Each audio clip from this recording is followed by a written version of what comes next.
Muy pero muy buenos días. Estamos para empezar en minutos nada más con el aula ICB de este domingo. Muy expectante de lo que Dios va a hacer en la vida de cada uno de nosotros hoy. Listos para estudiar la palabra, pero le vamos a dar unos minutitos a los hermanos para que se vayan sumando. ¿Cómo están? Ahí lo veo a Juan Marcos, la veo a Elisa, muy bienvenidos. Díganme, ¿está un poquito fuerte la música de fondo? No quiero que sea un problema. Ahí veo al pastor Abraham, ahí desde la India, bienvenido mi hermano. Feliz domingo para vos también. Bien, si alguno me responde, ahí veo a la profeta Silvia que se está uniendo.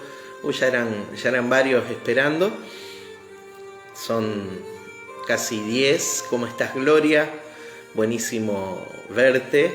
Estamos listos para estudiar la palabra de Dios. ¿Sí? De mientras yo busco algunos elementos acá en la máquina. Bendecido domingo, profeta Silvia. Marcela, ¿cómo estás? Buenísimo, recibí tus mensajes temprano, a la mañana. Qué bueno poder compartir lo que Dios te va hablando, mostrando. Vamos todavía.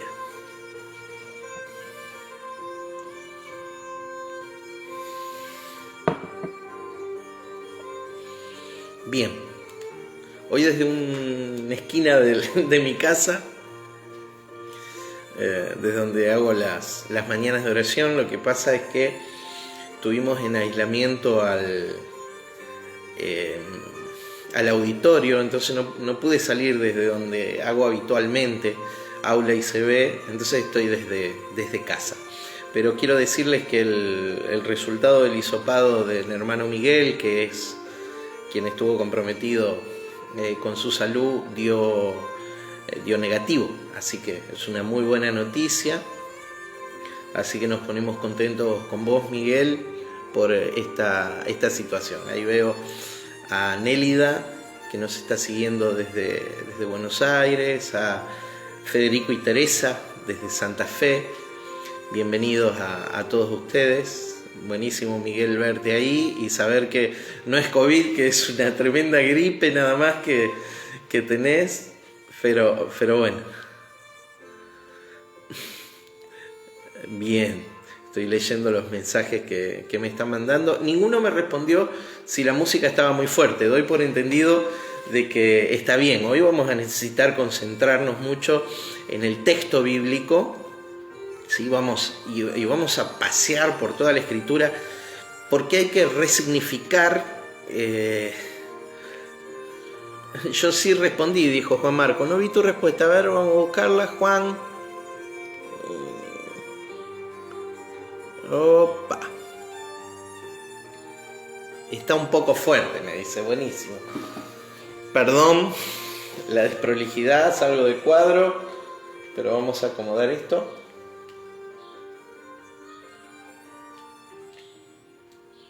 Ahí. Ahora no me digan que está demasiado bajo. Bien. Ahí acomodamos entonces la música.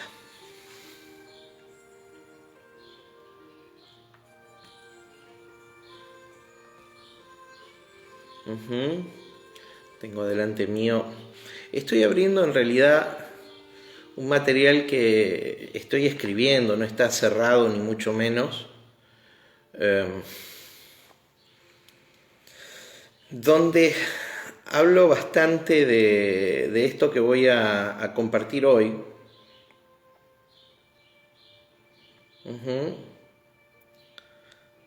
De una interpretación ajustada a la escritura de Apocalipsis, de todo el libro de Apocalipsis, pero especialmente en el capítulo 6 de Apocalipsis.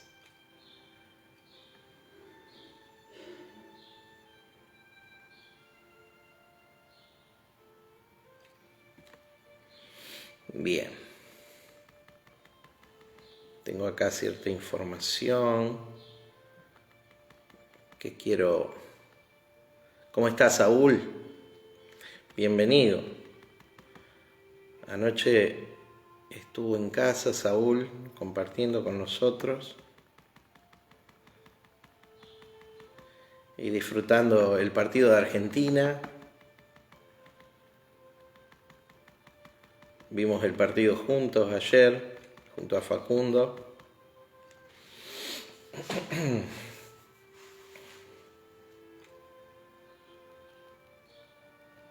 Bien, tengo algunos datos históricos que estoy abriendo. Ajá. Muy bien. Estamos listos, somos varios ya. Así que oramos y empezamos, ¿sí? ¿Les parece? ¿Están listos ustedes ahí? Yo les sugiero que hoy tengan para anotar a mano, porque hay mucho dato, mucho texto bíblico. El asado, ¿cómo estuvo? ¿Por qué si está en casa Saúl tiene que haber asado? ¿O espíritu de adivinación? No. Sentido común. Ay, ay, ay. Cosas que entendemos lo que conocemos a Saúl. Marcelita dice, ¿cómo estuvo el asado? Bien. Yo creo que es un don que tiene Saúl. Para mí que tiene que ver con la profecía, ¿viste? Porque él ve humo y en el horizonte y lo sigue. ¿Cómo crees que estuvo? Dijo Saúl. Bueno, cosas entre ustedes, muchachos. Vamos a Apocalipsis capítulo 6.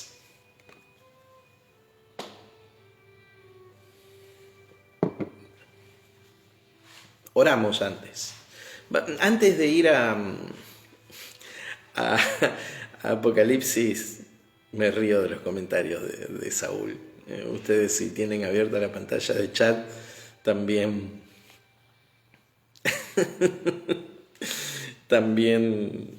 van a poder seguirlos ahí y reírse con nosotros por ahí. Antes de Apocalipsis 6, vamos a hacer una breve introducción en Jeremías capítulo 3. Bienvenida, Tere, te bendigo desde Santo Tomé allí. Carmen, ¿cómo estás? Dice buenos días a todos. Carmen es una de nuestras alumnas habituales junto a Juan en el aula presencial. Hoy no fue presencial, pero tengo que decirles que bueno, el análisis de COVID dio negativo que hicimos ahí, que se hizo Miguel, así que gracias a Dios no tenemos que aislar el auditorio.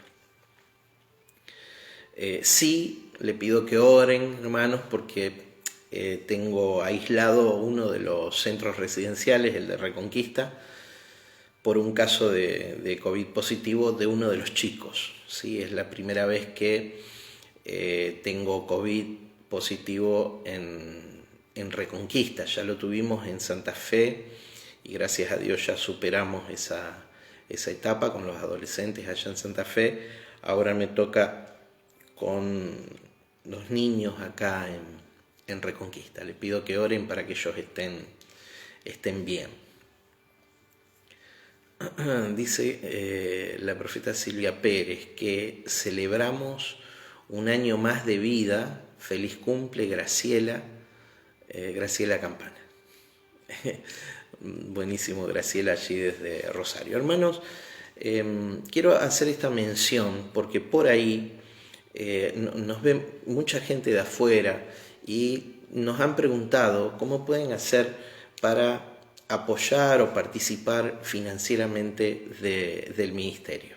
La forma de participar del ministerio es simplemente haciendo una transferencia. Estoy hablando desde otro lugar, ¿no? haciendo una transferencia al ministerio de acuerdo a lo que Dios pone en su corazón. La profeta Silvia va a publicar cuál es el medio, ¿sí? Va a publicar la cuenta a nombre de la asociación civil para apoyar lo que hacemos tanto en la tarea social como ministerial. Así que les agradecemos de todo corazón su generosidad. Saben ustedes, quienes ministran en el reino de Dios, que los medios financieros son un medio para poder servir y honrar a nuestro Señor también. No creemos nosotros en esto del intercambio, o sea, de darle a Dios para que Dios me dé. Dios es nuestro dador y Él es fiel en nuestra provisión, pero sí creemos en los hijos maduros que asumen la responsabilidad de ser proveedores de su casa ministerial. Y también de sembrar en los lugares en donde nos alimentamos, ¿sí? Y nos ayudan a desarrollar nuestra fe. Bien, dicho esto, quiero decir, resignificar el libro de Apocalipsis es fundamental. Algunos dicen, pero yo necesito cosas prácticas que se apliquen a mi vida ya. Lo siento, mi hermano. Lo que sucederá es que terminarás comiendo, ¿sí?, de lo básico, elemental y, discúlpame, te soy muy franco, terminarás comiendo de lo masticado por otros sin la capacidad de discernir si lo que estás recibiendo viene del Espíritu, viene de Dios o viene de una interpretación caprichosa de alguien que agarró la Biblia como un neófito, dice la Escritura. Creo que dice neófito. Sí, neófito. Mi hermano, necesitamos que el pueblo de Dios vuelva a trazar la Escritura como corresponde. Porque si no, estamos en las manos de gente que manipula las emociones. Y gente que desea que manipulen sus emociones, porque si no, no se sienten bien. Vuelva a trazar la Escritura. Ponga el fundamento de la Biblia en su corazón y en su vida. Y usted va a ver cómo cada vez necesitará menos de la influencia, de la asistencia emocional, ¿sí?, a la que hemos reducido a los ministros que nos sirven. Necesitamos llevar nuestra vida a la profundidad de las Escrituras. Y estamos en el libro de Apocalipsis. El otro día me decía uno de los muchachos, pero si yo sería una persona nueva que escucha todas estas cosas, la verdad es que me costaría. Mira, las personas nuevas que escuchan estas cosas ponen fundamento. Ojalá nosotros hubiésemos podido poner fundamento inmediatamente en nuestra vida espiritual. ¿A quién le cuesta más tomar esta perspectiva del libro de Apocalipsis? ¿A quién le cuesta más? Le cuesta más al que fue improntado, marcado, cargado con una perspectiva errónea, porque hay un pensamiento que ha asumido como la verdad, que ocupa un lugar y le da forma a la estructura de la fe. El libro de Apocalipsis es tremendamente importante. Alguno de los estudiosos del siglo XX dijo que es el más claro de todos los libros que existen. Bueno, si entendemos la simbología, por supuesto, y la vamos a explicar hoy. Yo te animo a que el estudio de esta mañana lo hagas con una mente abierta. Una mente abierta. ¿Por qué una mente abierta? Luego de escuchar, anda a la Escritura y hacé tus propias conclusiones. Una mentalidad abierta, porque la verdad que lo que vas a escuchar esta mañana, lo que vas a escuchar esta mañana desde este lugar, no es lo que se enseña en la mayoría de los púlpitos, ¿sí?, de la mayoría de las clases, en la mayoría de la enseñanza de la iglesia. Pero por favor, tené la grandeza la nobleza, según lo que dice la Escritura, dice Lucas, como tenían los de Berea, de confirmar por las Escrituras, lo que acá estamos desatando. Gracias, ahí me salió una notificación de Elisa que compartió su video. A los que nos ayudan para difundir lo que estamos estudiando cada domingo por la mañana, gracias de todo corazón, porque de alguna manera ponen al alcance de otras personas a las cuales no hemos llegado aún este material, que desde mi punto de vista es muy importante en cuanto a la fe. ¿Qué tenemos en el libro de Apocalipsis? Breve repaso. En el libro de Apocalipsis lo que tenemos es la revelación de la persona de Jesucristo. Del Cristo no sufriente, no del Cristo en el Calvario, cosa de que el apóstol Juan fue testigo. Recuerden que el único de los apóstoles que estuvo al pie de la cruz y contempló como testigo directo la muerte, la crucifixión de Cristo, fue Juan. Eso nos cuentan los evangelios. Y ahí Jesús, desde la cruz, tiene una conversación con él y con su madre María, diciéndole a María y a Juan: madre, ahí tu hijo, hijo, ahí tu madre. Cargando a Juan con una responsabilidad que, según la tradición de la Iglesia, los padres apostólicos de la primera era apostólica, lo que ha sucedido es que él ha respondido con lealtad hasta el último de sus días, guardó a María, ¿sí? Cuidó de la madre de Jesús.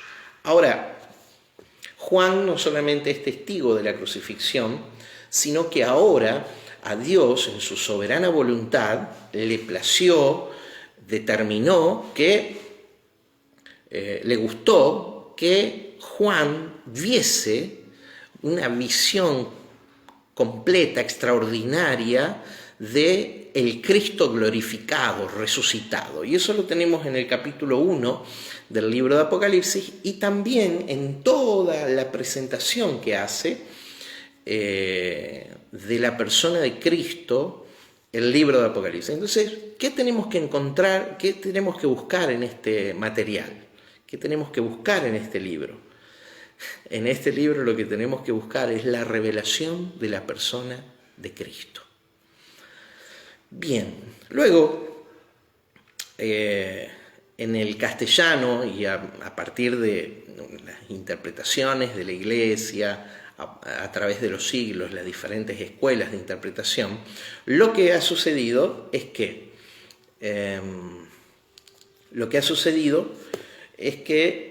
se ha dividido en escuelas interpretativas.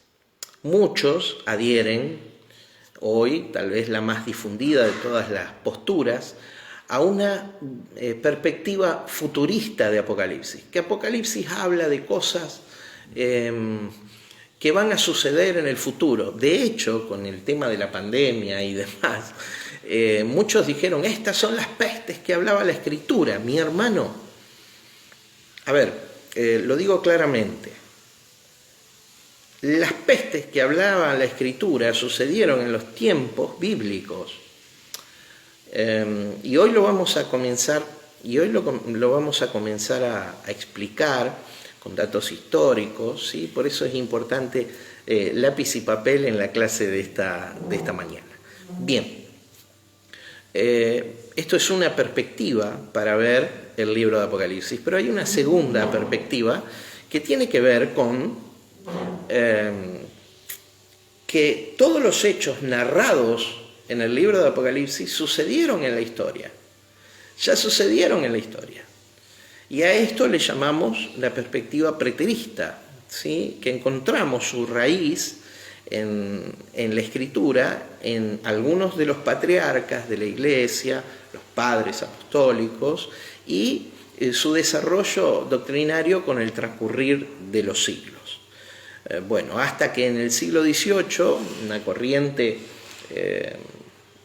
tomada allí en el sur de Inglaterra, los hermanos de Plymouth, John Darby y demás, comenzaron a hablar de las dispensaciones, ¿sí? El dispensacionalismo. Y la Iglesia fue adquiriendo, esta corriente fue creciendo y la Iglesia fue influida por esa corriente de pensamiento. Hasta ese momento la Iglesia de Cristo le daba forma en el pensamiento a las naciones de la tierra. Pero cuando la Iglesia fue pasando de un modo activo, de un modo de interpretación,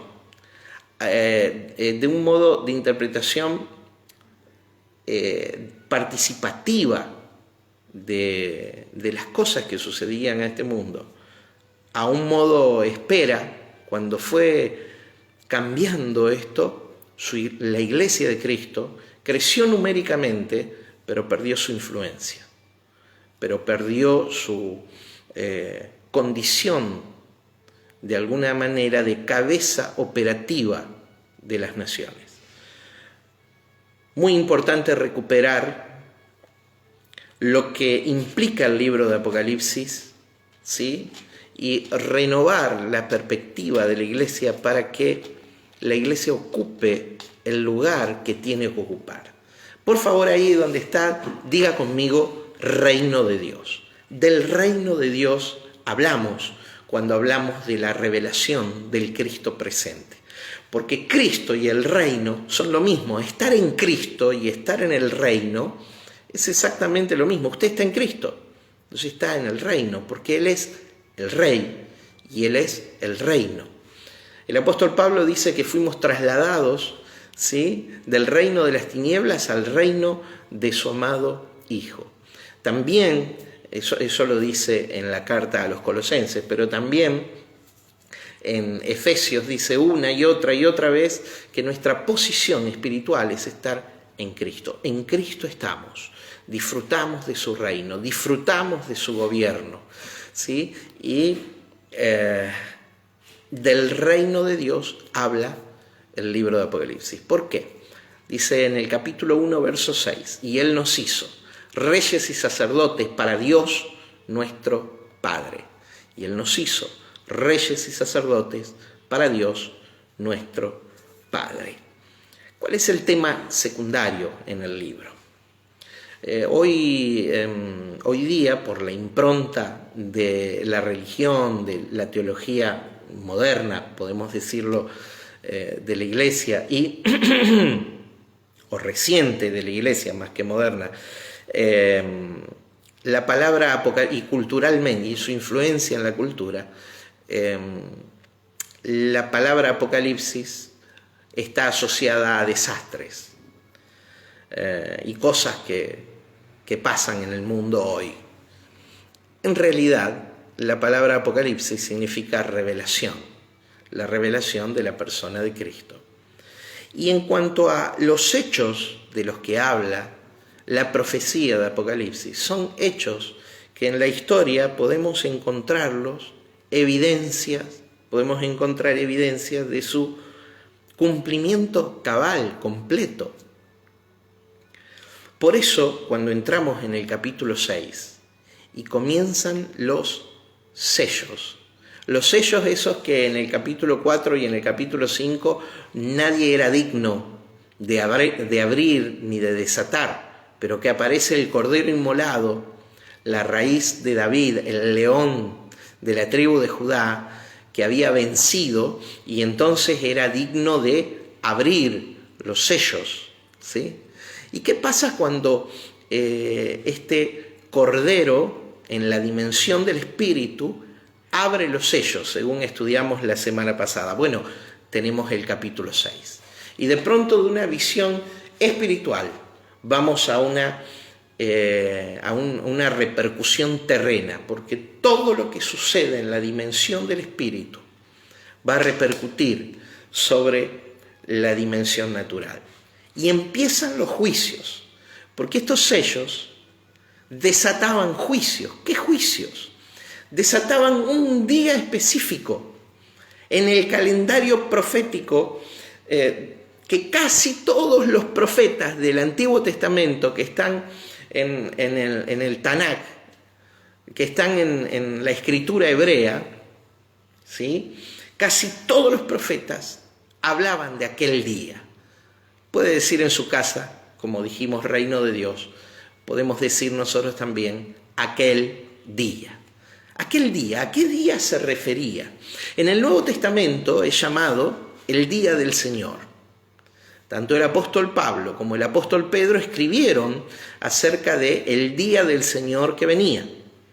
Pero en el Antiguo Testamento el nombre de la profecía es el día de Jehová. El día de Jehová.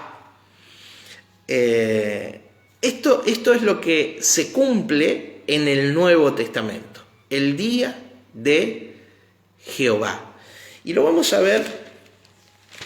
Abra por favor ahí en Apocalipsis 6.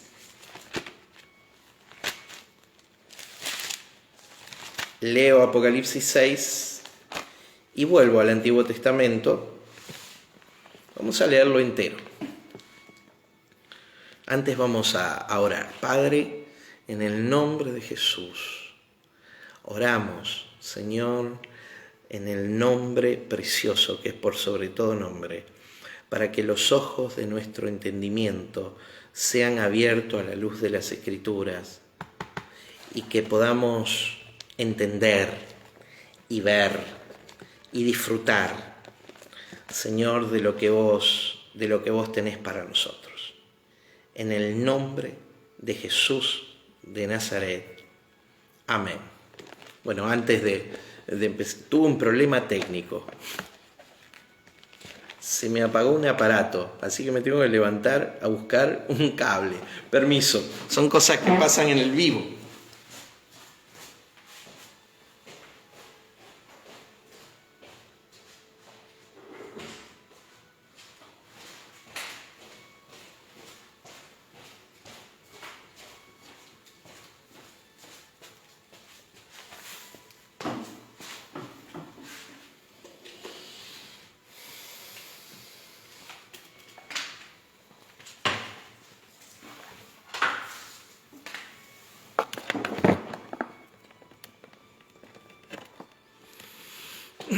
Muchas gracias por su tolerancia y comprensión. Bien. Ahora sí.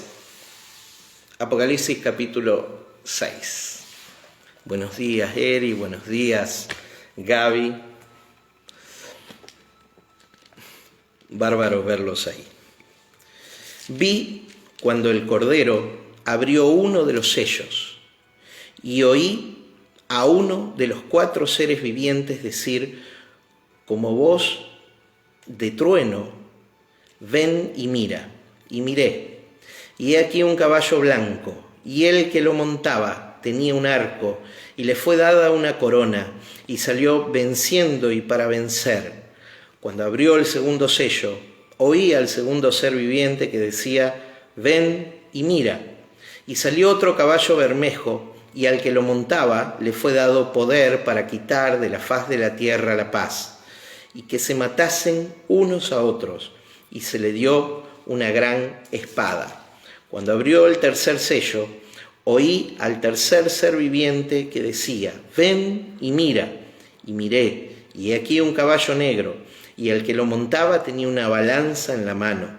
Y oí una voz en medio de los 4 seres vivientes que decía: 2 libras de trigo por un denario y 6 libras de cebada por un denario. Pero no dañes el aceite ni el vino. Cuando abrió el cuarto sello, oí la voz del 4.º ser viviente que decía: ven y mira. Miré, y he aquí un caballo amarillo, y el que lo montaba tenía por nombre Muerte, y el Hades le seguía, y le fue dada potestad sobre la 4ª parte de la tierra, para matar con espada, con hambre, con mortandad y con las fieras de la tierra.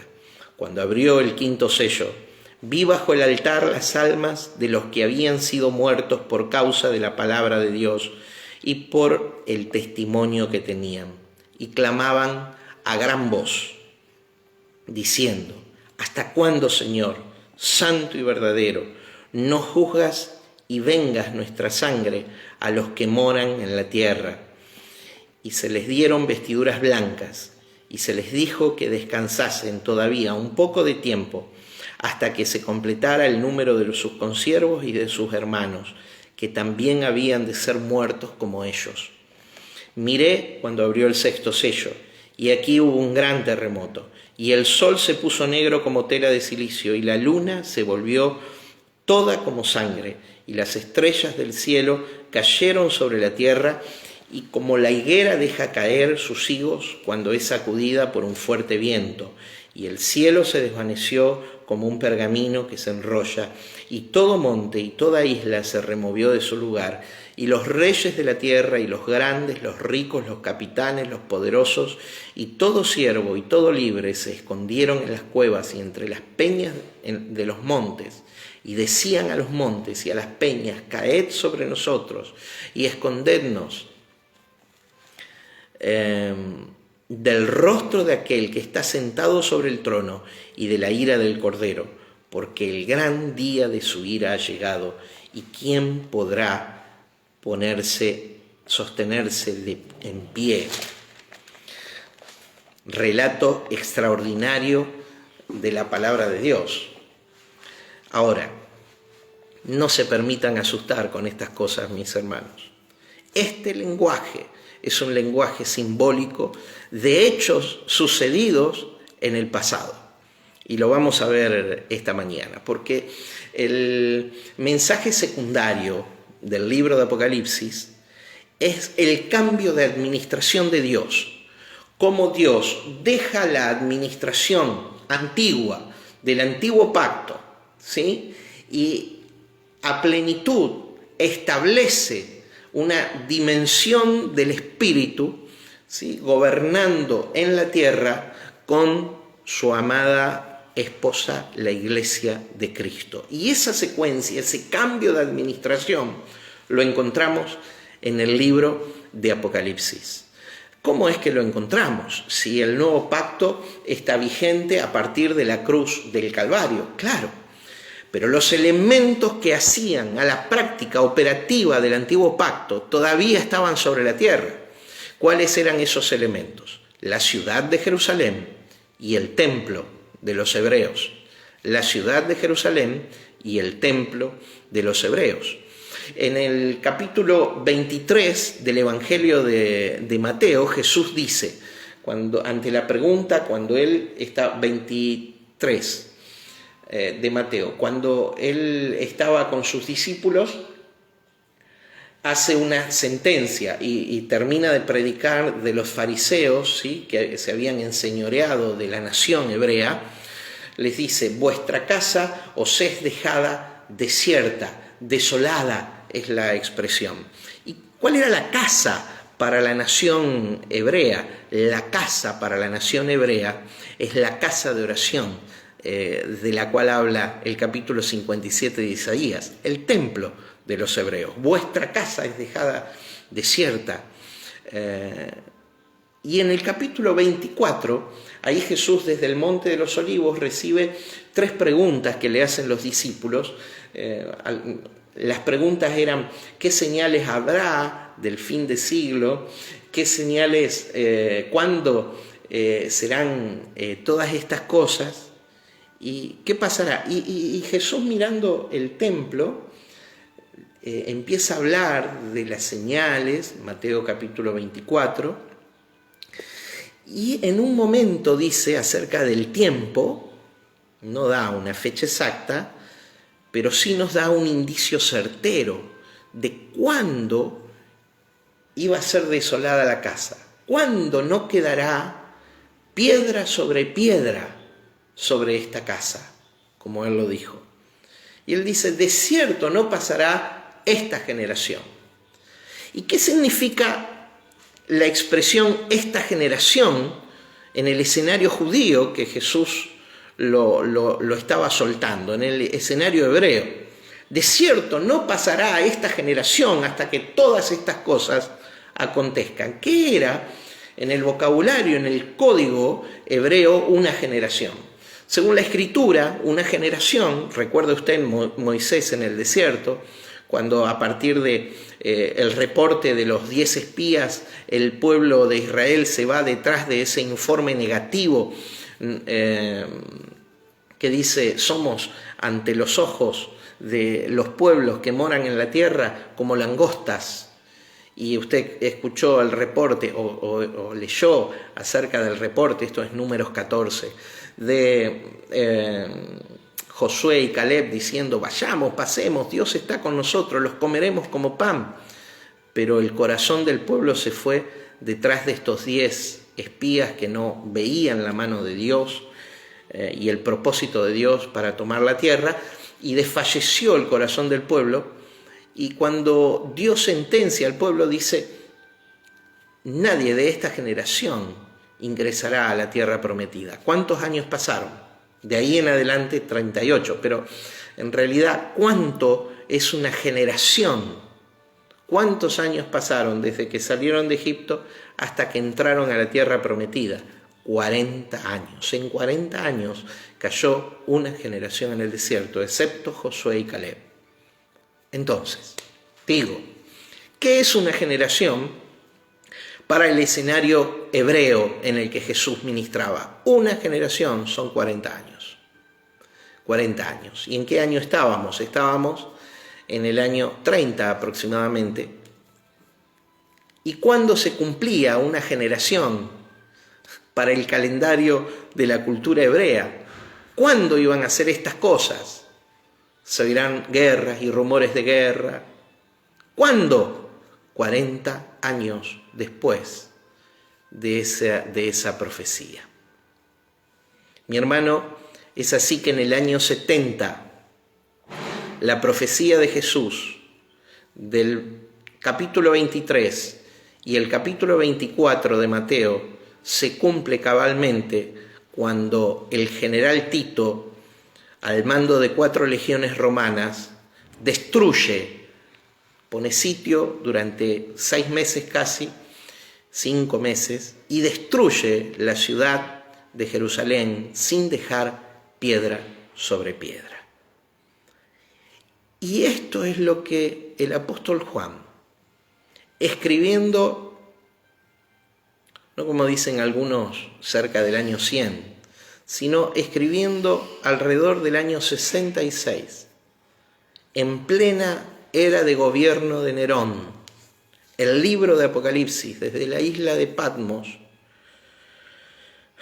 profetiza y ve en el capítulo 6 la destrucción, el juicio de Dios sobre la nación hebrea.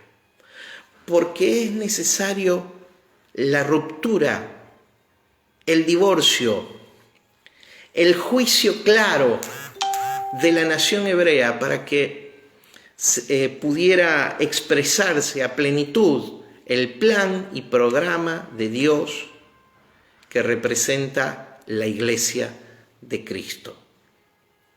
Vamos a leer Jeremías capítulo 3, del verso 6 en adelante, para que usted vea que una de las cosas que se ve en el libro de Apocalipsis es el divorcio de Dios de la nación hebrea.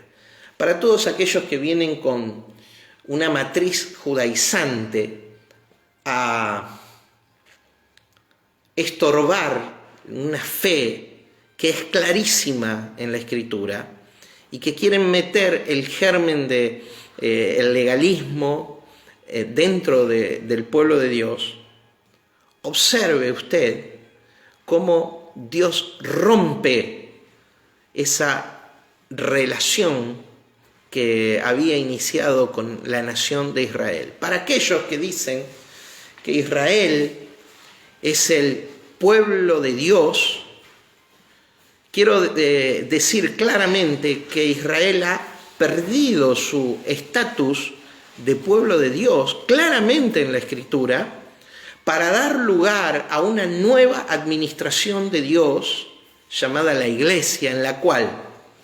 individualmente la nación los nacidos hebreos o los nacidos gentiles, ambos tienen abrigo, ¿sí?, a partir de la obra de Cristo. Pero para esto es necesario ver claramente cómo Dios rompió ese vínculo con ese pueblo hebreo, pueblo del antiguo pacto. Y esto se consuma en la destrucción de Jerusalén y en la destrucción del templo. Por favor, Jeremías capítulo 3 profetiza de eso. Hoy va a ser un día de mucho Antiguo Testamento. Ténganme paciencia, también del texto de Apocalipsis 6. Pero vamos construyendo un argumento. Me dijo Jehová, en días del rey Josías, ¿has visto lo que ha hecho la rebelde Israel? Ella se va tras todo monte alto y debajo de todo árbol frondoso, y allí fornica. Está hablando de fornicación espiritual, usando la metáfora de un matrimonio, ¿sí?, de un pacto matrimonial entre Dios y un pueblo, que en este caso es el pueblo de Israel. Y dije, después de esto, después de hacer todo esto, se volverá a mí, pero no se volvió, y lo vio su hermana, la rebelde Judá. Ella vio que por haber fornicado la rebelde Israel, yo la había despedido y dado carta de repudio, literalmente, carta de divorcio. A ver, mi hermano, Dios se divorció de Israel por la profanación del pacto. ¿De qué pacto? El pacto del Sinaí, el antiguo pacto. Dios se divorció de la nación de Israel.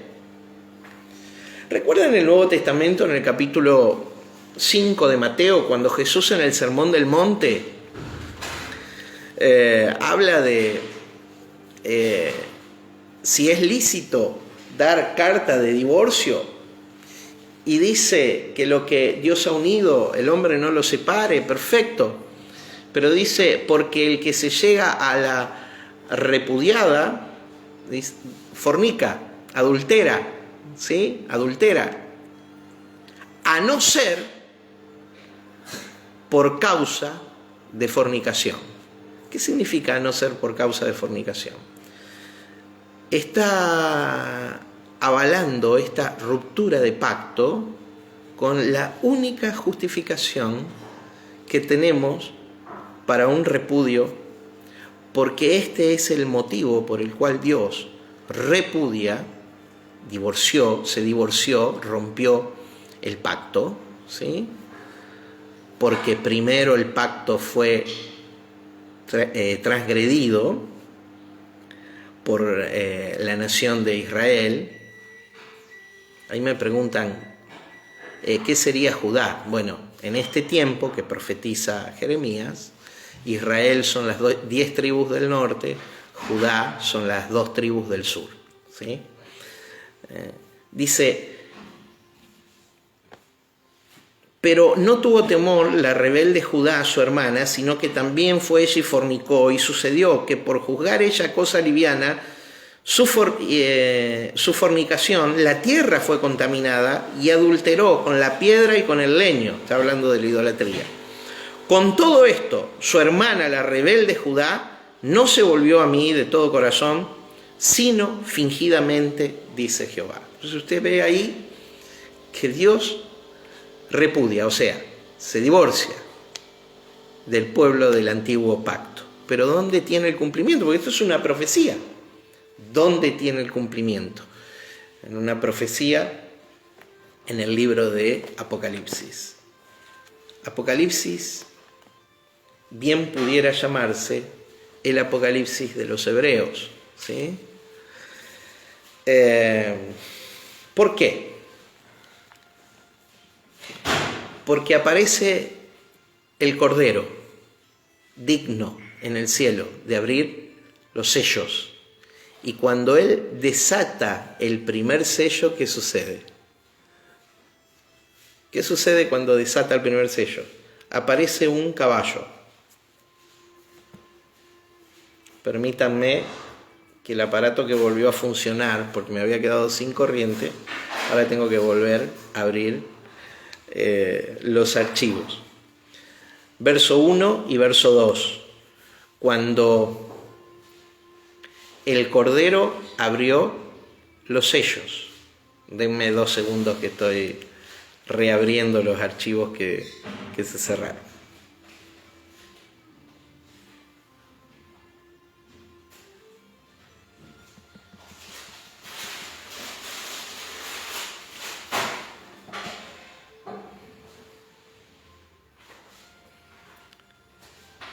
De mientras les cuento que tengo movimientos.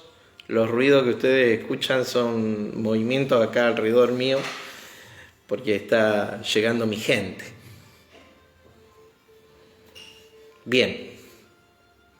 Apocalipsis capítulo 6, verso 1 y 2, en donde tenemos el repudio, el cumplimiento de los juicios sobre la nación de Israel. Si tenemos que titular de alguna manera el estudio de Apocalipsis 6 esta mañana, lo podríamos titular La presentación del juicio a la nación hebrea. Se quiebra el primer sello y dice: vi cuando el Cordero abrió uno de los sellos y oí a uno de los 4 seres vivientes decir, como con voz de trueno, ven y mira. Esto sucede en el capítulo 4, esto sucede en el capítulo 5, esa expresión ven y mira o sube acá, ven. Recuerden que estamos hablando de visiones que son simbólicas, no literales, sino simbólicas, representan cosas.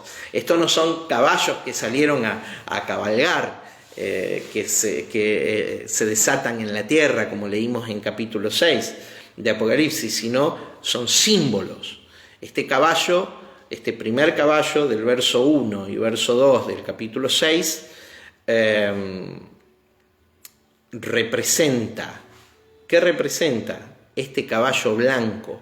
Verso 2, y miré, y aquí un caballo blanco, y el que lo montaba tenía un arco, y le fue dada una corona, y salió venciendo y para vencer. El primer caballo, el caballo blanco, el caballo de la derrota, o en este caso, vence el caballo. ¿Quién es el que pierde? Un arco y salió venciendo y para vencer. El que pierde es la nación hebrea ahí. ¿Cómo pierde? Si nosotros vamos a la historia, en el año 66 de nuestra era y bajo el gobierno de Nerón, a causa de los intentos de Nerón de colocar en el templo una imagen delante del altar del holocausto. Aquellos que tienen un poquito de formación en la escritura saben que el altar del holocausto es el altar de bronce que estaba en el patio del templo, ¿sí? Delante del cual, por orden del emperador, se había colocado un busto de él. Esto era, promediaba el año 65, 66 después de Cristo, bajo el gobierno del emperador Nerón. Nerón había hecho poner un busto en ese lugar. Es lo que en la escritura también se conoce como la abominación desoladora, ¿sí? Profetizada por el profeta Daniel en el Antiguo Testamento. Y esto hizo que los hebreos se rebelaran, ¿sí? Primero lo habían aceptado, el sumo sacerdote Ananías, él permite que se coloque esa imagen, profanando así el lugar de adoración de Israel. Muchos hebreos se sublevan y el gobernador de Siria, un romano, gobernador de Siria, arma una legión. ¿De dónde sacamos tanta información? Hermano, estudie las escrituras y acompáñelo con el estudio de la historia. Las guerras de los judíos, de Flavio Josefo, nos cuentan el relato de todas estas historias. Mire, este gobernador romano, con asiento en Siria, toma una legión romana llamada la Fulminata, ese era el nombre latín de aquella legión, y va a la guerra contra los judíos que se habían rebelado a causa de esa profanación del templo. ¿Qué sucede en aquella guerra? Año 66. Primero vencen los judíos. No está profetizando Juan acerca de esa guerra, sino de lo que iba a suceder después. Al vencer los judíos a esa legión que iba en contra de Jerusalén, lo que sucedió fue que ellos se armaron en Jerusalén hasta los dientes. Todas las facciones hebreas que había en Jerusalén, que se habían rebelado contra el Imperio Romano, se armaron hasta los dientes, ¿sí?, por la victoria que habían tenido sobre esa primer legión que había sido enviado contra ellos. Pero Nerón, que no era un hombre fácil, el emperador, el César, encomienda a uno de sus generales, llamado Vespasiano, y le da 4 legiones esta vez para ir a la guerra contra los judíos. Era imposible militarmente que la nación judía pudiera sostener tremenda invasión romana para recuperar el territorio de Judea. Vespasiano se instala en el norte, en Galilea, toma todo Galilea, toma todo Samaria y va a la guerra contra Judea, vence sin destruir Jerusalén, y en ese momento muere Nerón, año 68. Todos los nobles de Roma llaman a Vespasiano hasta Alejandría, al norte de Egipto, y en ese lugar lo proclaman el nuevo emperador de Roma. Vespasiano, el general vencedor, va a Roma a tomar el trono, ¿sí? Hereda de Nerón por su muerte trágica. Fue un suicidio, en realidad se terminó suicidando Nerón, hereda de Nerón y del Senado romano le encomienda el ser el nuevo emperador, y deja al mando de su hijo, el general Tito, las 4 legiones que Nerón le había dado para ir a la guerra contra los judíos. Tito llega allí por enero a poner sitio a la ciudad de Jerusalén con 4 legiones, ¿sí? Pone sitio la ciudad de Jerusalén. Era imposible que la nación judía pueda vencer a esta fuerza militar que venía sobre ellos. Diga caballo blanco. El caballo blanco era el caballo de la derrota para la nación de Israel, y era lo que estaba viniendo sobre toda la nación de la tierra, ¿sí? ¿De qué tierra? La tierra prometida. Acá tierra no es el globo terráqueo, acá tierra es la tierra prometida. Vamos de nuevo, verso 1 y verso 2. Vi cuando el Cordero abrió uno de los sellos, y oí a uno de los 4 seres vivientes decir, como con voz de trueno, ven y mira. Y miré, y aquí un caballo blanco, y el que lo montaba tenía un arco, y le fue dada una corona, y salió venciendo y para vencer. Primer sello, roto por el Cordero de Dios, que fue hallado digno de abrir los sellos. Segundo sello. Primer sello, el sello de la derrota. Segundo sello, versos 3 y 4. Y cuando abrió el segundo sello, oí al segundo ser viviente que dijo: ven y mira. Y salió otro caballo, uno bermejo, un caballo colorado. Y al que lo montaba le fue dado poder de quitar de la tierra la paz y que se matasen unos a otros. Y se le dio una gran espada. Evidentemente este caballo significa guerra. Es la guerra en toda la tierra prometida, la tierra de los judíos. ¿Sí? Este caballo es guerra. El anterior era derrota. El caballo era vencedor, los derrotados era la nación hebrea.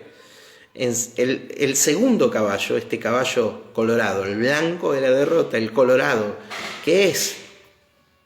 Este caballo profetizado por Juan al escribir, porque estas son las cosas que iban a suceder pronto. Pronto no son 2000 años después. Pronto es pronto. Eran unos años después. Estoy narrando hechos que fueron profetizados en el año 66 por el apóstol Juan y tuvieron su cumplimiento en el año 70. ¿Sí? Pronto. Las cosas que han de suceder pronto. Entonces, el segundo caballo, el caballo bermejo, es el caballo de la guerra, simbolizado por una espada y al que se le dio autoridad para que se matasen unos a otros. Mire, hermanos, cuenta Flavio Josefo que en el sitio de Jerusalén, antes que llegue el general Tito a sitiar, mientras avanzaba hacia Jerusalén, había 4 facciones judías que se disputaban el control de la ciudad. 4 facciones judías. Entre ellos se enfrentaban adentro de la ciudad. Tanto así que de esa guerra interna que hubo entre los hebreos, enfrentándose hebreos con hebreos por el control de la ciudad, una de las cosas que se destruyeron fueron los depósitos de granos, entre judíos y entre hebreos. Se destruyeron entre 2 de esas facciones los depósitos de grano que hubieran servido para sostener un sitio prolongado de la ciudad. Un sitio es cuando un ejército rodea y corta todo el abastecimiento de una ciudad, ¿sí? Y espera a que se consuman los recursos internos. Dice que a este caballo se le dio la autoridad para que quitar la paz de la tierra. ¿De qué tierra? La tierra de Israel, la tierra prometida. Y que se matasen unos a otros. Esto es literalmente lo narrado por Flavio Josefo en la guerra de los judíos, ¿sí? En la parte que habla del el momento previo al sitio de Jerusalén. Recordemos que Flavio Josefo era un hebreo. Su nombre hebreo, Flavio, es el nombre latín. Su nombre hebreo fue Matatías, ¿sí? En realidad. Y era un servidor del general Tito. Era un hebreo servidor del general Tito. Cuenta la historia cómo es que Matatías pasó a ser Flavio Josefo, con el nombre latín, digamos, y no con su nombre hebreo. Dice que en el momento que él iba a ser ejecutado, él era oriundo de Galilea, en el momento que iba a ser ejecutado, él lanzó una profecía sobre Tito, este judío. Dijo que Tito iba a ser el siguiente emperador romano. Esa profecía se cumplió. Que Tito iba a ser el siguiente emperador romano se cumplió porque a Vespasiano lo iba a suceder Tito. Los 2 generales que fueron a la guerra de los judíos, contra los judíos, ¿sí?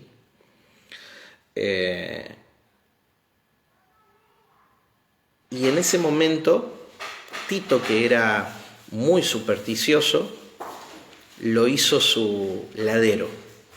Lo puso, de querer matarlo, de mandar a ejecutarlo, después de escuchar esa profecía, lo hizo su secretario. Y fue Flavio Josefo el mensajero en reiteradas oportunidades, enviados desde el ejército romano a la ciudad de Jerusalén para negociar la rendición de la ciudad, rendición que nunca sucedió, ¿sí? Y él lo cuenta en su famoso escrito La guerra de los judíos. Hay dos obras de Flavio Josefo que son de una relevancia y una importancia histórica extraordinaria. La primera es Costumbre de los judíos y la segunda es La guerra de los judíos. Es el historiador por el cual podemos conocer el cumplimiento de estas cosas dicha en el libro de Apocalipsis. Verso 5, entonces, primer caballo, la derrota de la nación de Israel, la victoria de los romanos. En segundo lugar, segundo caballo, el caballo de la guerra, ¿sí? Tercer caballo, verso 6, versos 5 y 6. Cuando abrió el tercer sello, ¡trac!, se abre el sello. Recuerden, el sello que hablaba Apocalipsis 5, lo estudiamos la semana pasada, eso que no se hallaba nadie digno hasta que apareció el Cordero Inmolado, Jesucristo. Dice, y cuando abrió el tercer sello, oí al tercer ser viviente que decía, ven y mira. Y miré, y he aquí un caballo negro. Primero el caballo blanco, símbolo de la victoria de los romanos sobre los judíos. Luego el caballo bermejo, colorado,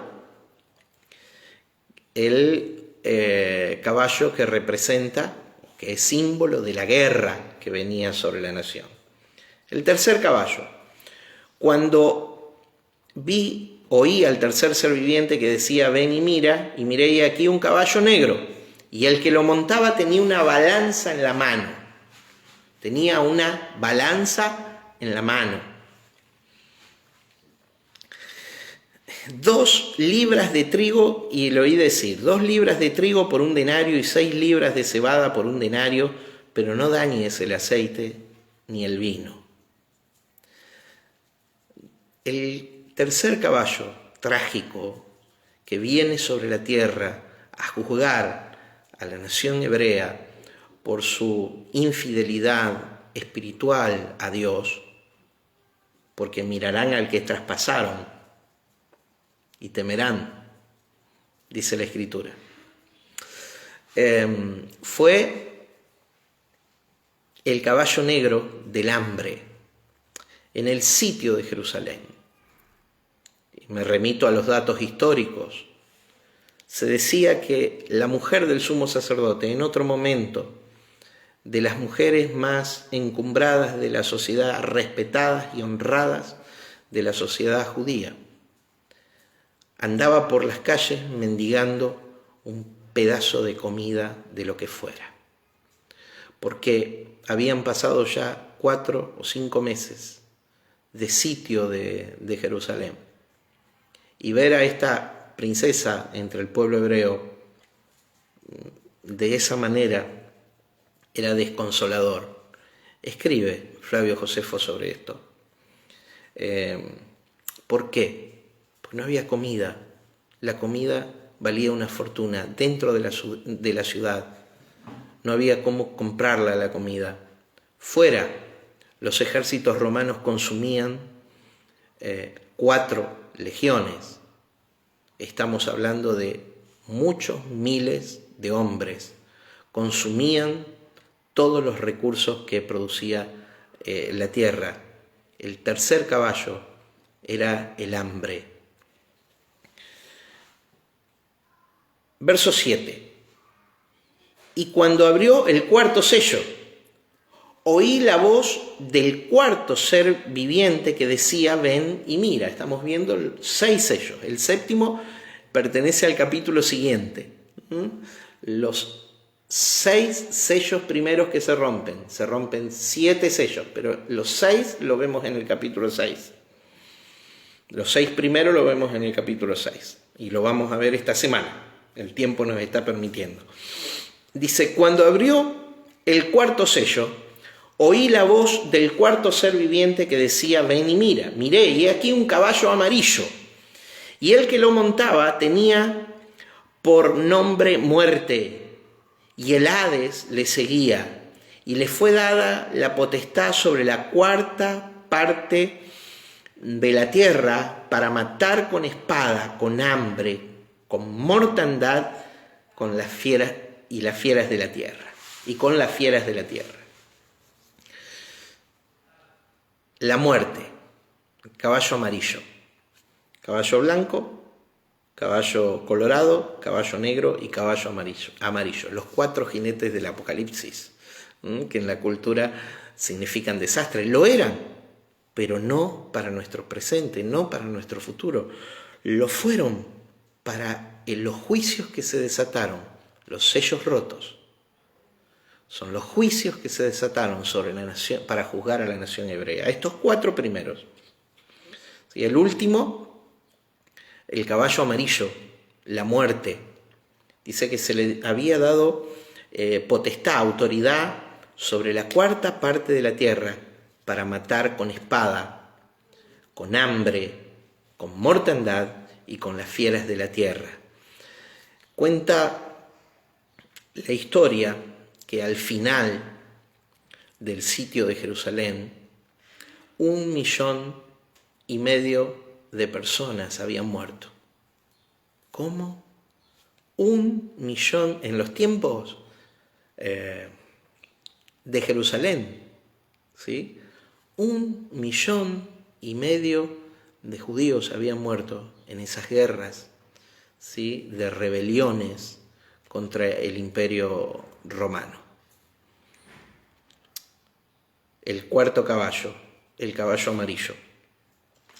Y Juan estaba profetizando desde la isla de Patmos las cosas que iban a suceder pronto, porque era necesario el cumplimiento de lo que Jesús profetizó en Mateo capítulo 23 y Mateo capítulo 24, que había dicho, de cierto no pasará esta generación, no quedará piedra sobre piedra, ¿sí?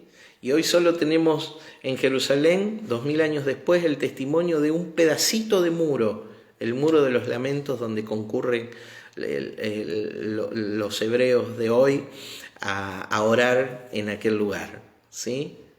No quedó piedra sobre piedra, porque para que haya una remoción completa del antiguo pacto y entre la plenitud de la iglesia, del cuerpo, de la expresión presente de Cristo, era necesario la destrucción de Jerusalén y del templo de los judíos, que era lo que todavía hacía operativa aquella forma de fe, aquella fe del antiguo pacto.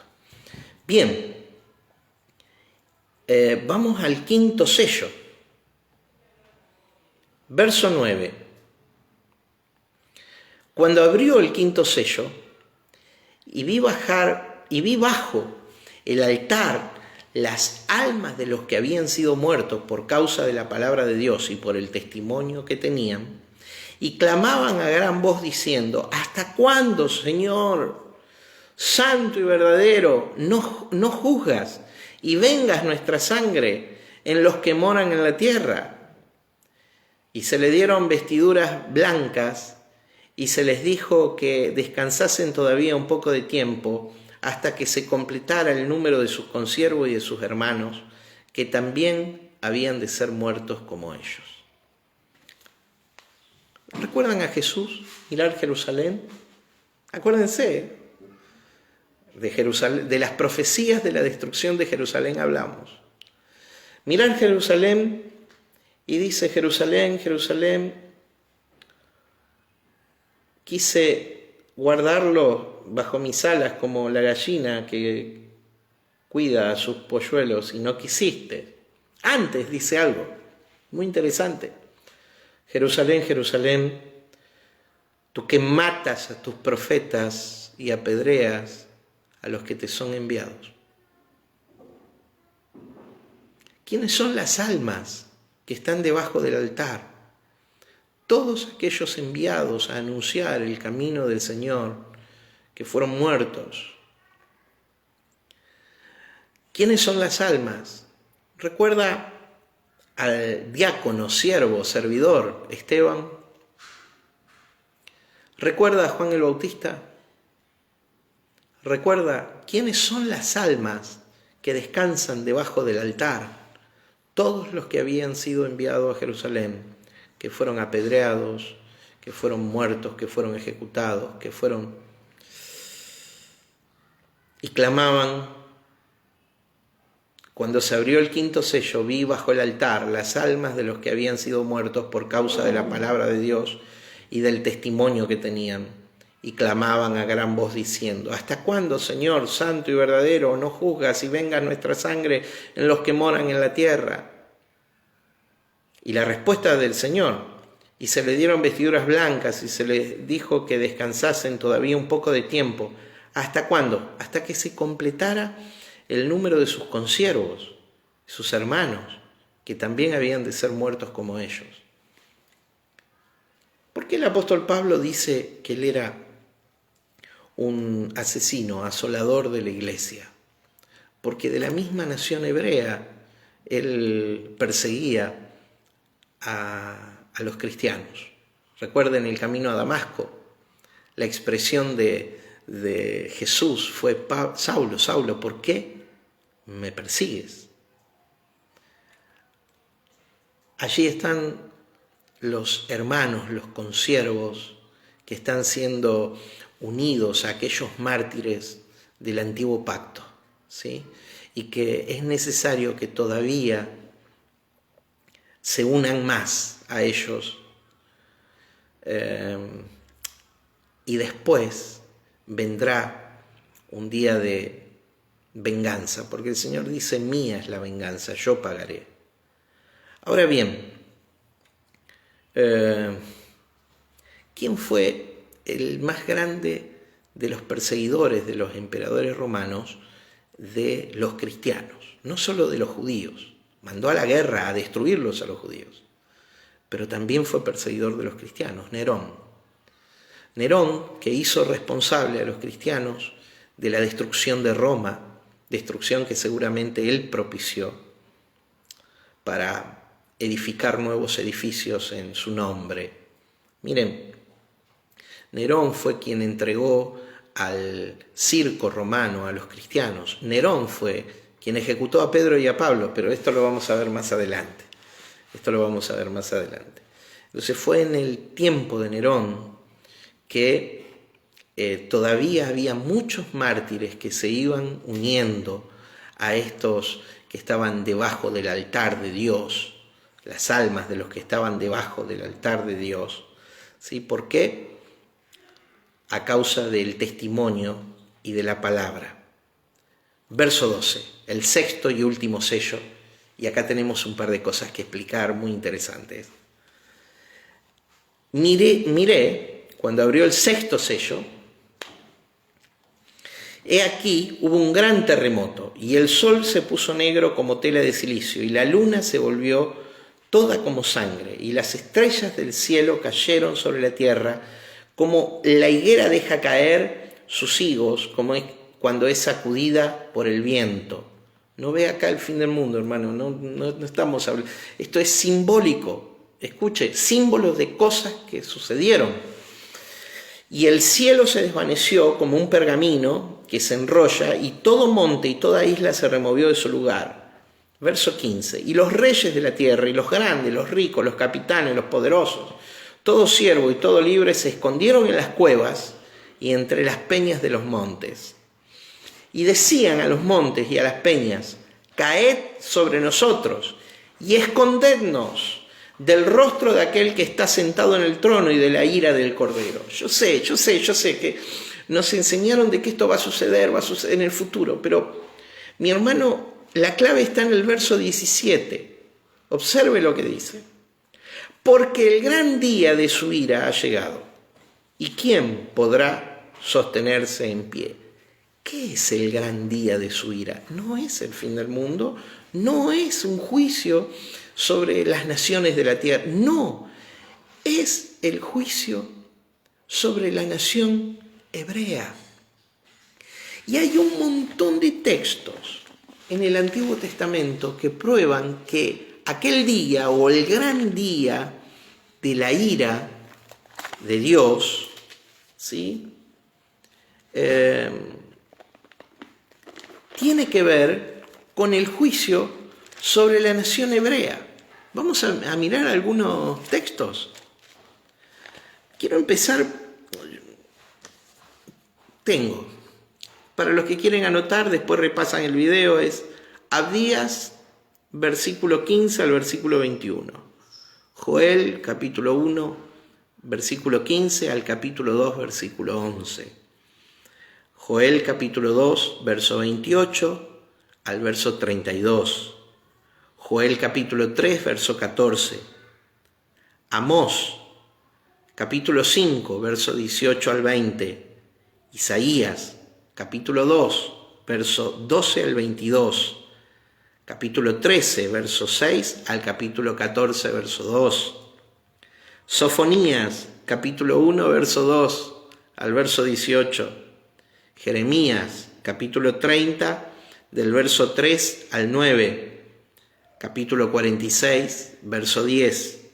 Ezequiel, capítulo 30, verso 2 al 3. Ezequiel, capítulo 13, verso 5. Zacarías, capítulo 14, verso 1 al 21. Malaquías, capítulo 4, verso 5.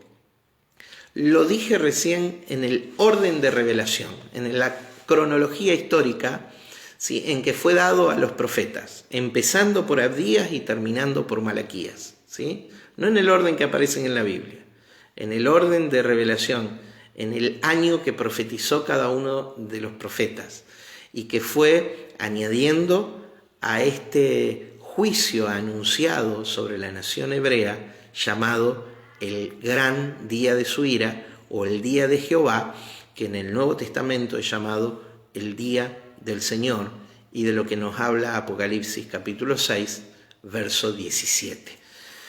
Pero quiero leer alguno de estos textos. Vimos tantos. A ver, vamos a leer Jeremías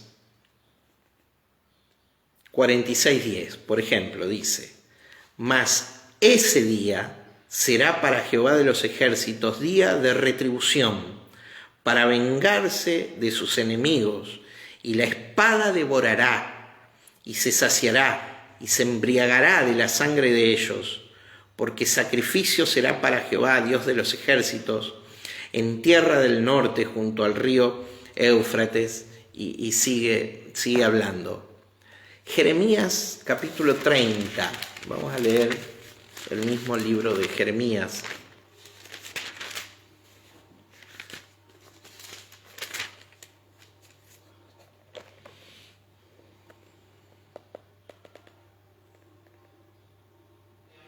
Porque aquí vienen días, dice Jehová, que haré volver a los cautivos de mi pueblo de Israel y Judá. Así ha dicho Jehová, y traeré de la tierra que di a sus padres y la disfrutarán. Estos, verso 7. Ah, cuán grande es aquel día, tanto que no hay otro semejante a él. Tiempo de angustia para Jacob. Tiempo de angustia para Jacob. Verso 6. Inquirid ahora y mirad si el varón da a luz, porque he visto que todo hombre tenía las manos sobre sus lomos, como mujer que está de parto, y se ha vuelto pálidos todos los rostros. Ezequiel, vamos a Ezequiel.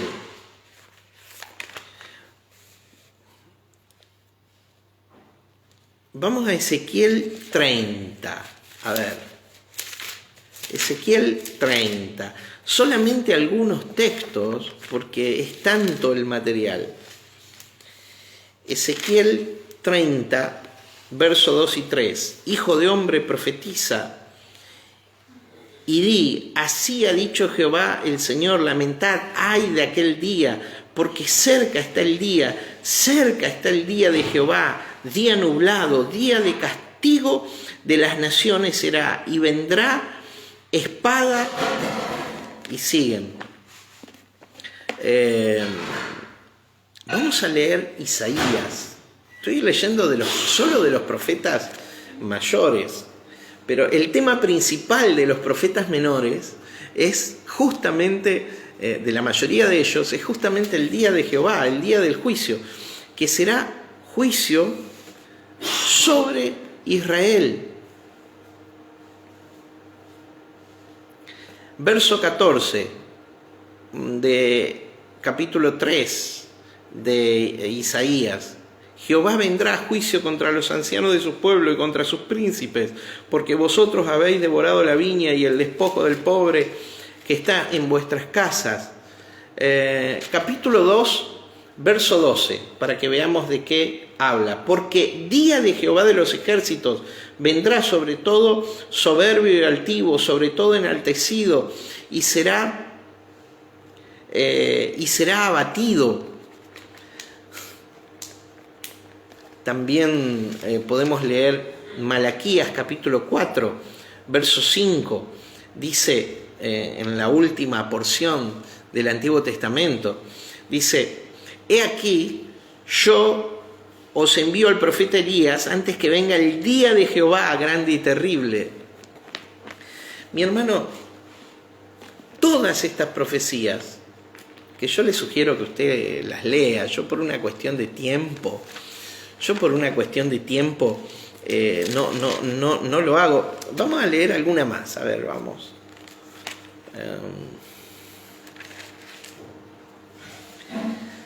Vamos a 10:15. Porque cercano está el día de Jehová. Sobre todas las naciones como tú hiciste se hará contigo. Tu recompensa volverá sobre tu cabeza.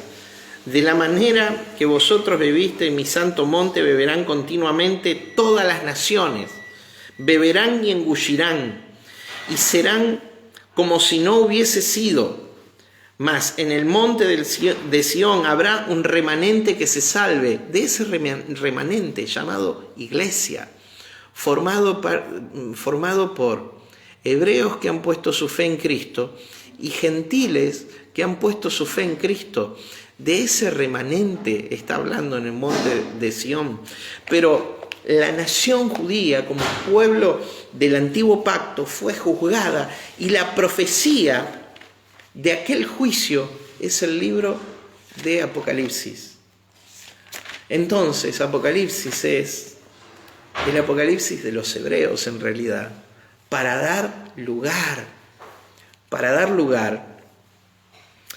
al nuevo programa y administración de Dios. Cuando dice en Apocalipsis capítulo 21, de aquí yo hago nueva todas las cosas, esto no es una cosa futura, esto ya Dios lo hizo. Dios hizo nuevas todas las cosas. Cuando dice el apóstol Pablo en 2 Corintios 5, 17, aquí, de modo que si alguno está en Cristo, nueva criatura es parte de esa nueva creación, una creación que hay que dimensionarla desde el espíritu y no entenderla como una nueva creación física material. Hay tanto elemento para desglosar, hay una perspectiva que corregir. Dice, porque el gran día de su ira ha llegado, ¿y quién podrá sostenerse de pie? La semana que viene, cuando veamos el capítulo 7 de Apocalipsis, que seguramente será desde el auditorio, con algunos hermanos presentes ahí en el aula, los invito a que vayan el domingo a las 10 de la mañana. Y no solo por este medio, los que estén en otra ciudad van a poder seguirlo desde acá. vamos a ver que hay 144.000 sellados. La perspectiva de que esos 144.000 son desde el futuro, dio a luz, es de cumplimiento futuro, dio a luz esa perspectiva, esa interpretación teológica, a muchísimas corrientes sectarias que existen en el mundo, algunas religiones que existen en el mundo. Esos 144.000, dice la Escritura, que son judíos. Entonces vamos a ver cómo se aplica en los tiempos continuos a la profecía de Juan, en el año 70, ¿sí? En la destrucción de Jerusalén, cómo se aplica el cumplimiento de estos 144.000. Lo vamos a estudiar la semana pasada cuando hablemos de el séptimo sello, porque el séptimo sello, eran 7 los sellos del libro que estaban cerrados y que nadie digno había ni en el cielo ni en la tierra, hasta que apareció el león de la tribu de Judá y el cordero como inmolado, que era digno de abrir los sellos. Los sellos que fueron abiertos son estos 6 de Apocalipsis 6 y el séptimo. El séptimo sello va a desatar 7 trompetas, que son 7 juicios nuevos. Estamos hablando de cómo Dios estaba juzgando a la nación de Israel en los tiempos bíblicos. Mi hermano, hasta acá el estudio de la palabra de Dios, pero te hago una pregunta. ¿Cuándo Dios abandonó un sueño? ¿Cuándo Dios abandonó un sueño? ¿Por qué lo va a hacer ahora?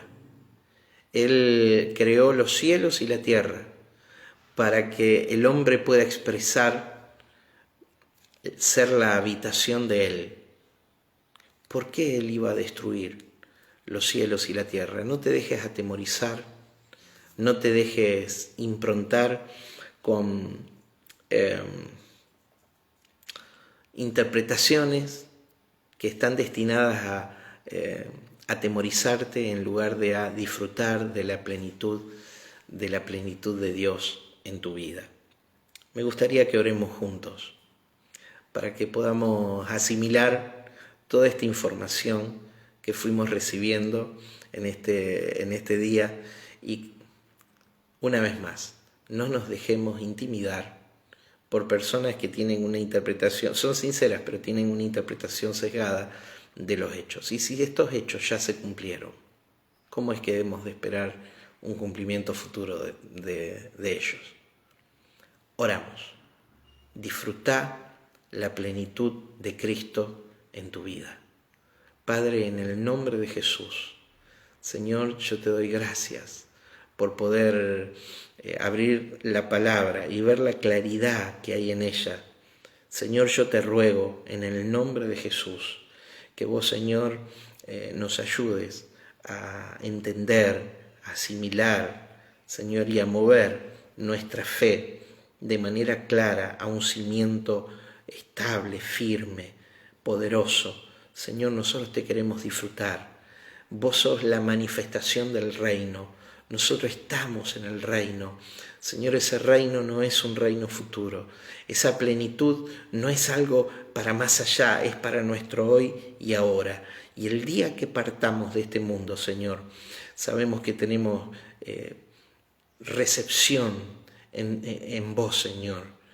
Sabemos que nuestro espíritu vuelve a vos de una manera extraordinaria para fundirnos por toda la eternidad, unirnos por toda la eternidad con tu persona. Todo esto gracias a la obra de Cristo, a los méritos del Cordero que murió en nuestro lugar redimiéndolo todo. En el nombre de Jesús de Nazaret. Amén.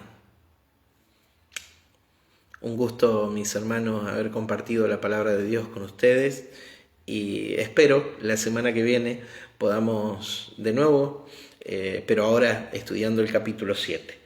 Para los que viven en Reconquista, hoy a las 6 de la tarde nos vamos a ver por este medio, no en el auditorio, porque ustedes saben que tuvimos que cancelar las actividades por algún posible positivo.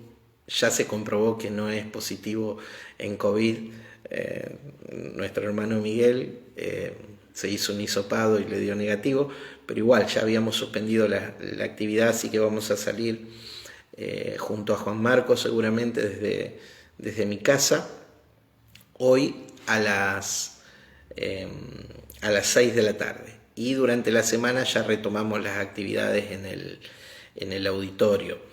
El martes en la oración, martes a viernes, la oración por la mañana, también por este medio. Le pido, hermanos, en la medida que puedan, y que bendiga su vida este material que estamos haciendo. Esto va a quedar subido a la red, que lo puedan compartir. Muchas gracias por estar ahí y recibir con amor la palabra de Dios en su corazón. Los bendigo.